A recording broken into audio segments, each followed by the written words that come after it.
think we're rolling. We're in the interview portion of our set. Challenger. We have landed, ladies and gentlemen. Yes, here we are in the studio, Much Music, Iggy Pop. It's so nice to see you. Yes, thank you. You're on the 401 circuit. The 401 circuit. I'm loving it. I'm loving it. We played in London last night. It was great. This little place called Kipling's. Took like a couple hours to get there, and I played all my favorite tapes and kicked back, and it was next door to the Burger King. Oh, well, there you go. The people were great. People were great. I mean, we played good.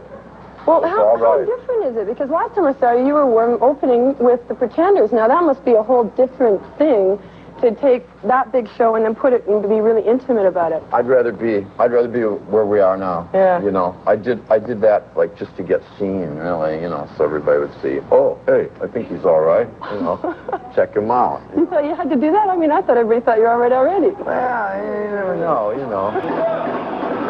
I've never seen the move you do in my performance, and you do it in that video, where you hit the back. That's an Iggy Pop. I mean, have you ever walked into a bar and seen somebody else do that? Hit the back of what? Hit the back of my own ass or my foot? No, hit my head with my foot. I got that off of, I was traveling in Haiti about 7 years ago, and there was a drawing of a guy doing something similar on the wall of a nightclub. I just thought it looked really good. You see it in art. I got it off art. Yeah.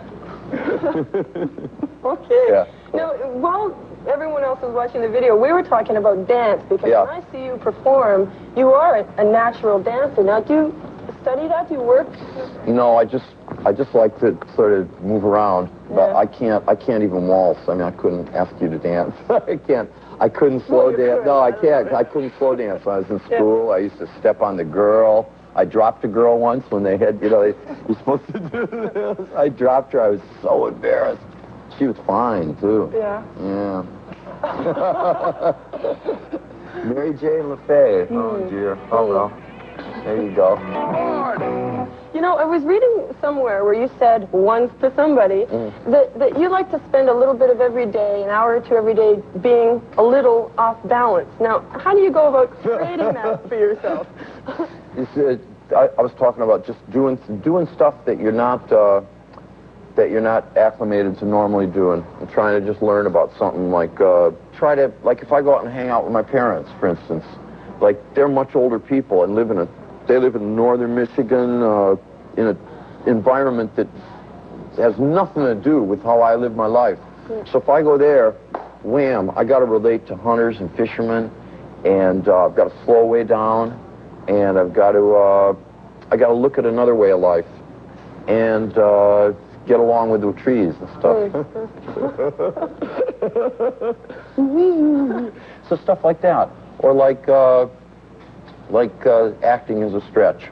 You know, that was a stretch. When I did those scenes with Tom Cruise in Color of Money, I mean, I was really scared before that, you know, the whole day, and like, I didn't know that you have to wait around 12 hours in movies to get your bits. Like, I was all Johnny on the spot at 7 a.m. Right, Mr. Scorsese? You know, here I am. You know, I'll save your show. You know, and so I sat in this dressing room in about 4 by 3 in an unheated trailer for about 12 hours. I could have just stayed in the hotel. I didn't know, but just the idea of trying something just because it's different. Iggy Pop's last album, Blah Blah Blah, was produced by his friend David Bowie and proved to be his most mainstream and most successful album to date.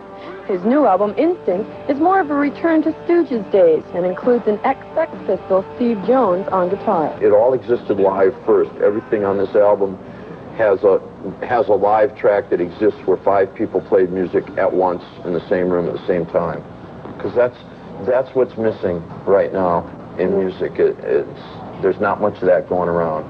There's too much overdubbing. There's too much multi-tracking. There's too much empty thought going into it. There's too much money being made.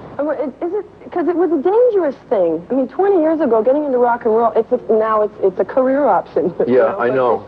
It really used to be you were marked for life if you did this, and you know, friends of my family felt sorry for my mother and father, and felt sorry for me, and you know, all this la-di-da, but I knew what I was doing.